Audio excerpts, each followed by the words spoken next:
Hello there everybody, how's it going and how have you been? Welcome back to SpaceChem. In the last episode we completed just the bonus production level of Hypostasis 4. We did take a look at the boss, and for anybody that decided to skip that episode, I will quickly bring up the story page. But here it is again, Yarugolik the Sidnadai Adept, not Cyanide like I apparently thought it said last time. We got a giant bug that we have to kill with a mining laser.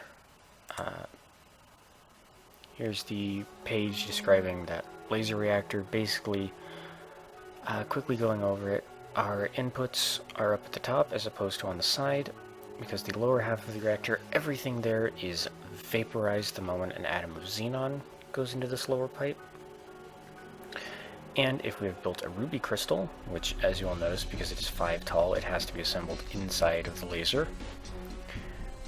If we have assembled a ruby crystal, it will fire a laser, and assuming that giant bug is in front of the laser reactor, we will shoot it. Here's the story page. There you go, just pretty quick one. Now, like I mentioned, we looked at this level, and I started trying to solve it, only to realize that that the idea I was on wasn't really going to work. So, realizing that I had no clue how to fight this boss, because he is the one boss from this game I don't remember, I decided to just end the episode. I've been doing a bit of thinking. I have a solution. I'm not particularly happy with it because it requires one reactor to do pretty much nothing, but it's a solution. So what I would like is, I want a superponder reactor to be the first one that this aluminum oxide and chromite are funneled into. We need one pipe going from it to the recycler to get rid of the extra oxygen atoms and this iron atom and basically all the stuff that we don't want interfering with our fancy little crystal. I would like a sensor reactor to distinguish between the two.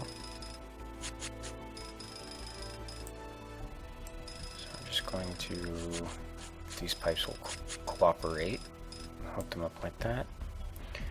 And then the one reactor that isn't going to be doing very much and is going to kind of bother me because of that is just going to act as a switch to control when the xenon goes into the laser and when it fires, so that it won't just be firing randomly and probably when this thing is not in the line of, well, fire. Now, like with bosses, I've decided I'm not going to time-lapse the first construction of the solution. If it proves to be difficult, I will time-lapse and or cut through later iterations as I just try to get the solution to work. And write A2 chromium.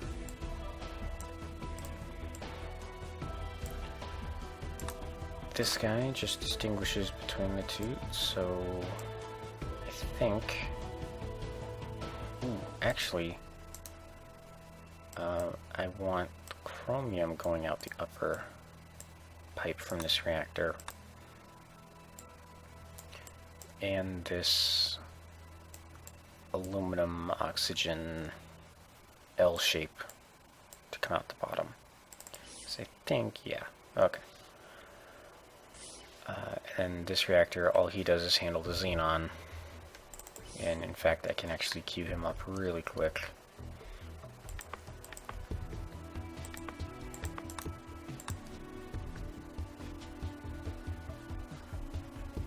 I want a control. Let's just set it to control D, just so that if I do need to use any of the other three controls, which I'm not sure if I do, basically I'll just have a shorthand to say, alright, D is the firing switch. Alright, that guy's done. Now this reactor.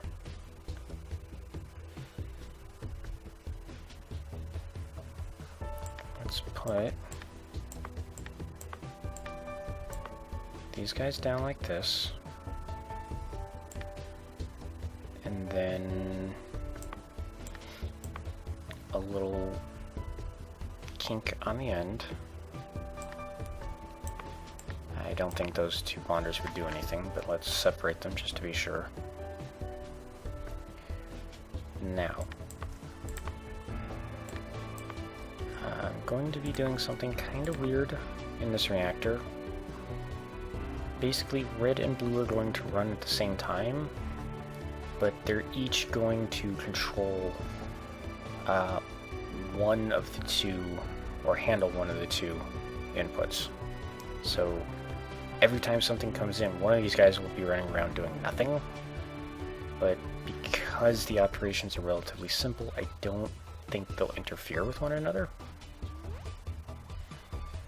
So why don't we start with red? I'd like him to just grab onto the aluminum oxide, cut the bonds, and send it out.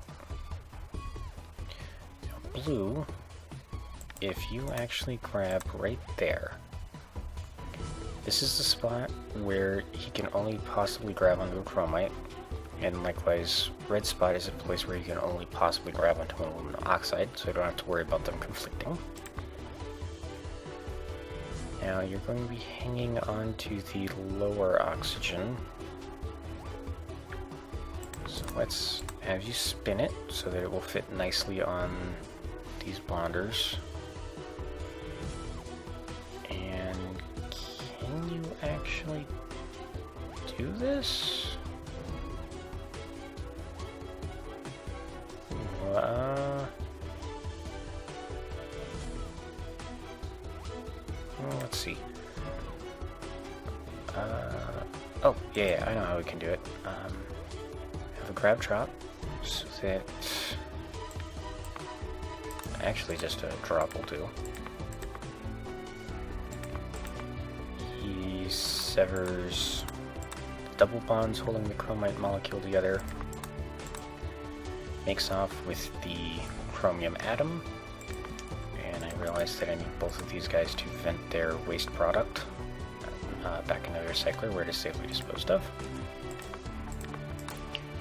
Then you just put the chromium down, send it out, and go back around to start.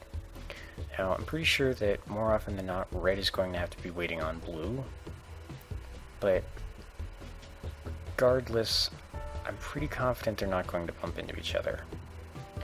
And I'm pretty sure that blue's bond minus commands are far enough back for red to already be gone and out of the way, so he can't risk, like, breaking the aluminum oxide where I don't want it to break. Now you are going to just be a simple sorting rig. Blue, you react if there is an aluminum atom sitting there.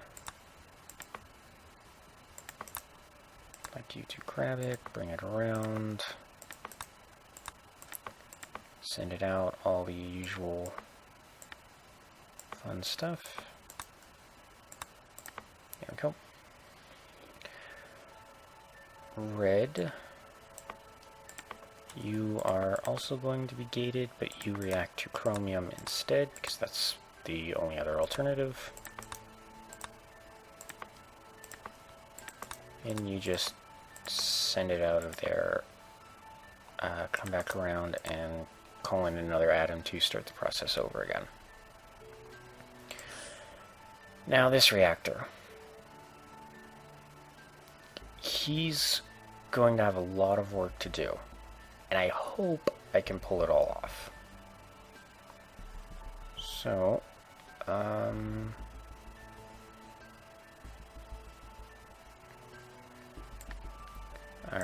would like to start by doing putting 4 of the bonders just like this. Now blue, that is a red command. There we go. You're going to start it all off by grabbing our first little aluminum oxygen L. You're going to swivel it so it's standing upright, and then just put it down right there. Now, to give red a little bit more time to work, it should be okay to just go ahead and start him right off the bat. And I do want blue to come all the way back around because I've got another job for him to do, but that won't happen until much later. Now then, it almost would be better if I had these aluminum L's rotated slightly.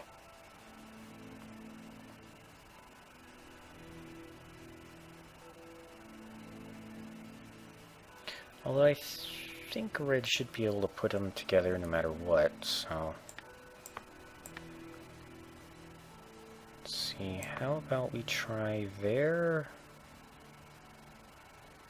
And...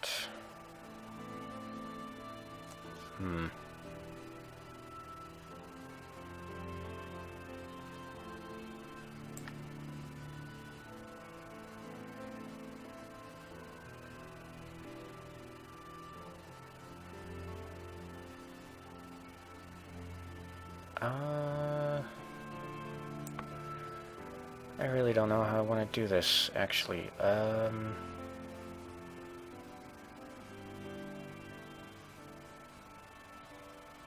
Oh, okay.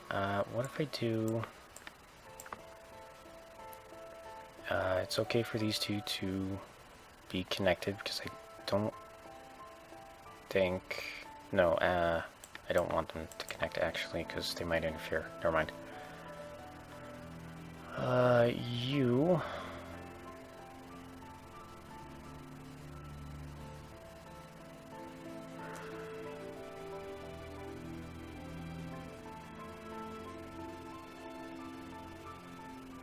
Can I actually... Basically what I'm trying to do is, for Red's turn, he's going to break one of these L's in half, and then attach one of them to one side of the chromium and the other one to the other side of the chromium to kind of make this 5 big, kind of an S-ish shape. I'm just not sure how I can position everything to attach and still have space to maneuver everything to where it needs to go. What if I... Okay, well, let me think. Where do I want red to hold on to at first?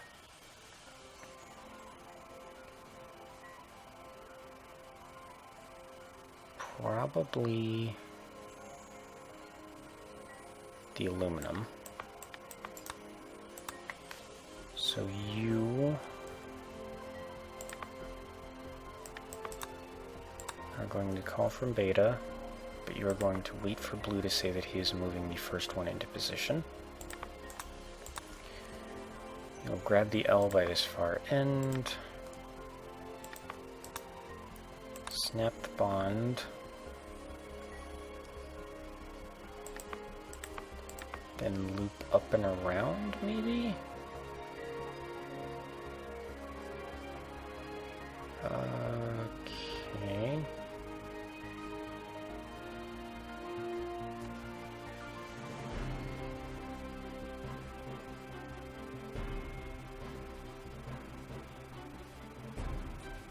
I also have to remember, I can manipulate the positions of some of these guys in other reactors.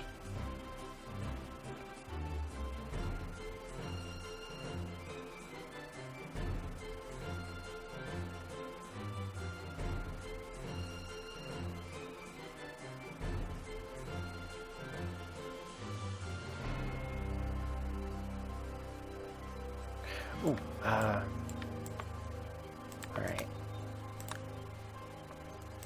I think this will position it so that there is one aluminum oxygen pair here with the oxygen pointing up, and the other one here with the oxygen pointing down. So...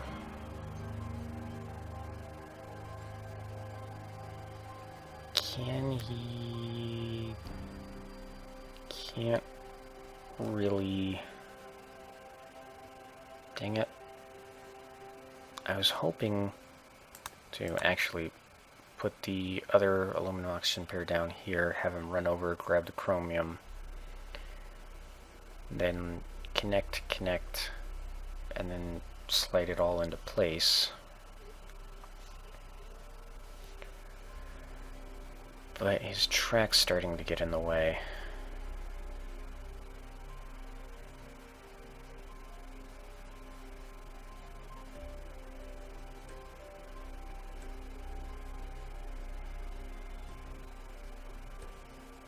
So why not just move where the bonders are, right?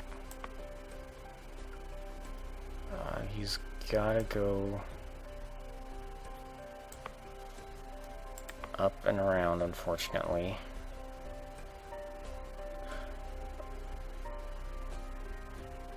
Yeah, unfortunately he has to, because otherwise the oxygen's going to get in the way. So let's see, he puts it down here. Calls. Bonds. Grabs. And then I need to go across this once again. Although, I could also move... oh, come on. There we go. If I move this part over a little bit...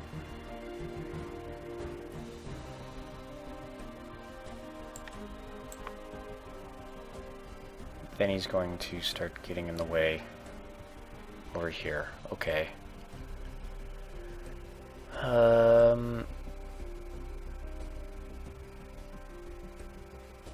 So drop it down one more space. I'm sorry if I'm not being very coherent. A lot of this is happening in my head, but now I can move the rotate command over here. Still need to go up and do this whole thing to get the chromium up on one side. Then he runs all the way back around to connect it to the other aluminum oxygen.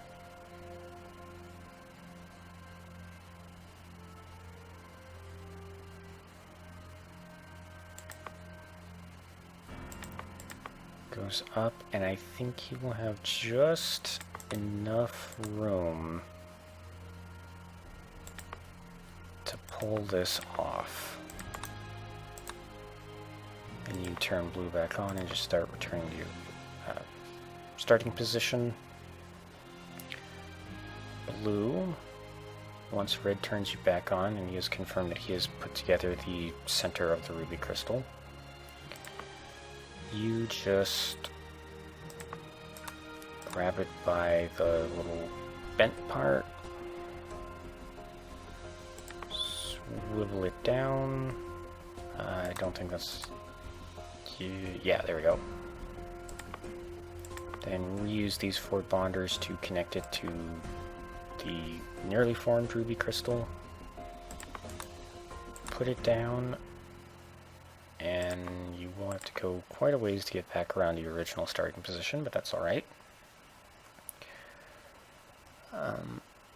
But what I am going to do is I'm going to introduce a manual control lock here, and I'll just leave it on A,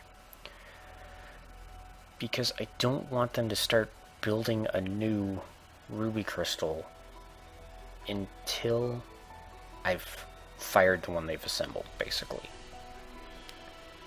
So I think this works. Can't believe it's already been 20 minutes since I've been putting this whole thing together.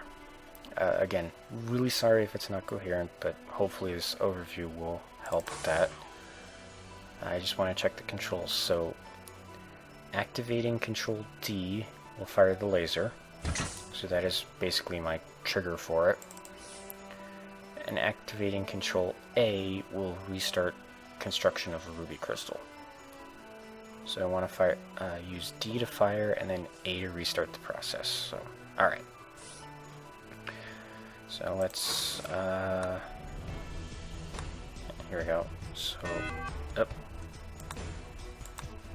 Okay, apparently I need to move blue just a little bit closer, so that he does not try to grab onto the aluminum oxide. Alright, but they did not interfere with one another. More importantly, red is building or forming the aluminum oxygen Ls just fine.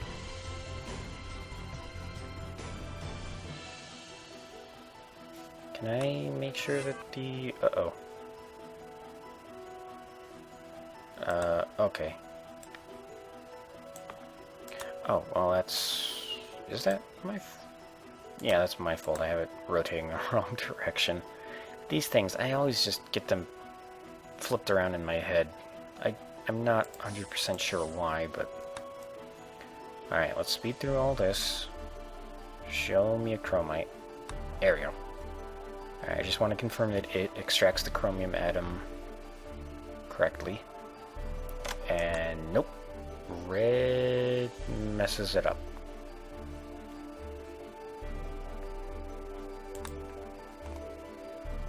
Okay, so I can't push blue any closer to his molecule, but I can pull him farther away. It will take him longer to start the chromite, but let's see. So when he was here, he grabbed onto the oxygen, which means when he's here, he'll grab the aluminum. Here he will grab the other oxygen, so right here should be far enough back for him to still work, but give red enough time to move the big old aluminum oxide out of the way before he runs in and starts messing with it. So let's try this again.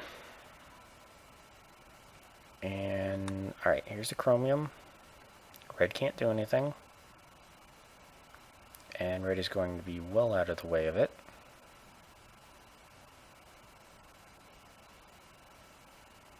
Excellent. Okay.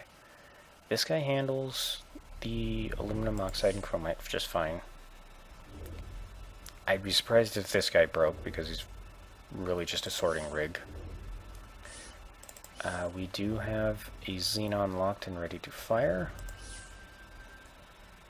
Now I see blue put the first L shape in the correct spot.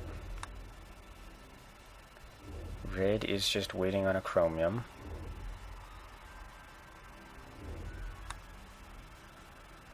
Still waiting. No. What did I do? Oh, I know what I did. I had the rotate molecule backwards. Okay. Because I wanted the oxygen pointing down, not pointing up. So, yep. Blue puts the first L in the right spot. Red orients his correctly. And... darn it.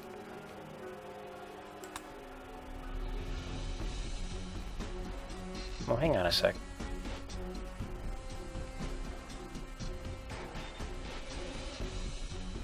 Yeah, what if I just nudge these bonders down?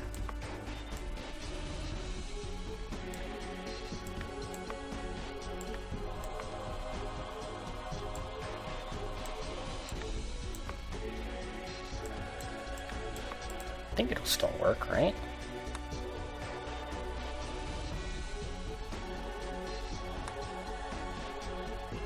Come on. Alright, first end of the ruby crystal is in place. Now we know red can put the center part of the crystal together. It's just a matter of actually getting it into position.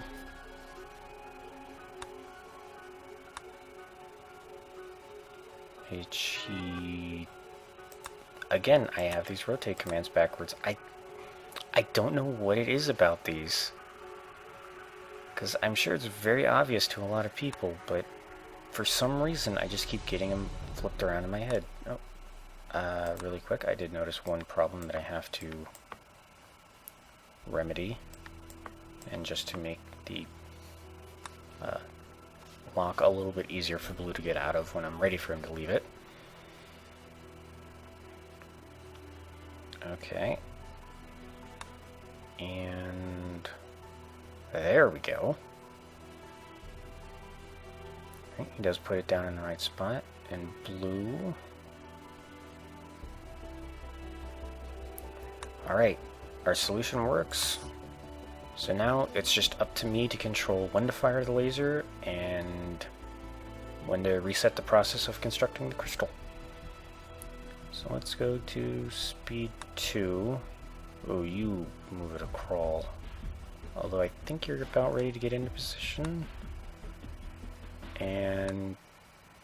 uh-oh, what'd I do? What did I do? Did I crash the game? Hang on a second. I'm gonna stop the recording here and I'm gonna figure out what happened. Okay guys, I'm back. Not 100% sure what was going on, but apparently for whatever reason, and I'm gonna pause really quick just so that I don't miss this chance. Apparently pressing the F4 key will close the game, but leave OBS running. And I'm not sure why, because I don't have F4 mapped to anything in its hotkeys. So unless that's just something built in, I can't say for sure, but it doesn't seem to react to any of the other controls. So, well, simple enough metagame fix, I guess. I just changed this from D to C. So, let's go ahead and fire our laser. We hit him. Alright, and restart the construction process. Yeah. Alright, now I think we do have to wait for this area of the laser reactor's grid to completely clear of the whitish fog before we can fire it again. So, I think I might still be able to hit him. Come on. Nope, he moved too far away. Alright. What are you doing? What are you doing? He spat a seed at me. Just get back. Ooh. That seed actually kind of hurts. Alright. And... phew. Alright. Hit him again.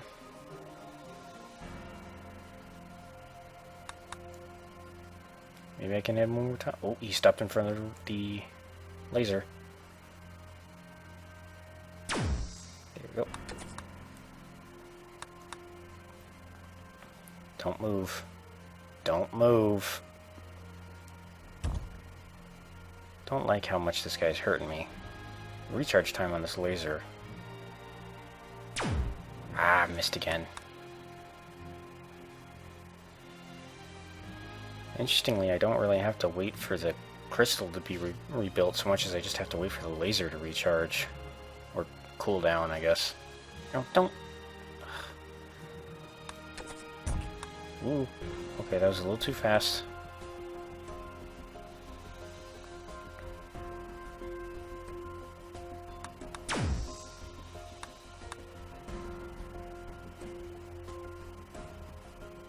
His vital signature is pretty low, so this laser does do a lot of damage. Come on. Come on, fire, fire, fire! Before he... Ah! This sneaky little bug. Yeah, go ahead, spit your nut again. That sounded very wrong. Come on.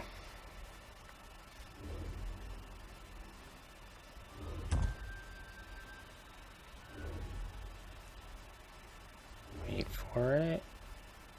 Wait for it. Oop. I pressed the dangerous control. I'm surprised that didn't crash the game again. Yay, there we go. I killed him. And speed 4 to finish off the death animation faster. Well, that was certainly an interesting level. Glad I know that weird kind of bug control confliction thing, I guess. Here we are. Next story page. And we are now off to the Atropos station. Now this level, this world, I do remember, is interesting in that it does not have any production levels. They are all research levels. Up until the boss, at which point we do get to put down reactors. But I'm pretty sure that the first 5 levels before that are all research, so I don't know if I'm going to be able to get through them all in one episode, or if I might do like a 3-2 split. We'll just have to see. But with that, thank you all so much for watching. I hope you all had a great time, and I hope you all had a great day, even with the weird program conflictions. I really have to stop interrupting my outro for little excerpts. I have to say those beforehand. Let me start over again. Thank you all so much for watching. I hope you all had a great time, and I hope you all had a great day. I will see you all in the next episode, and farewell for now.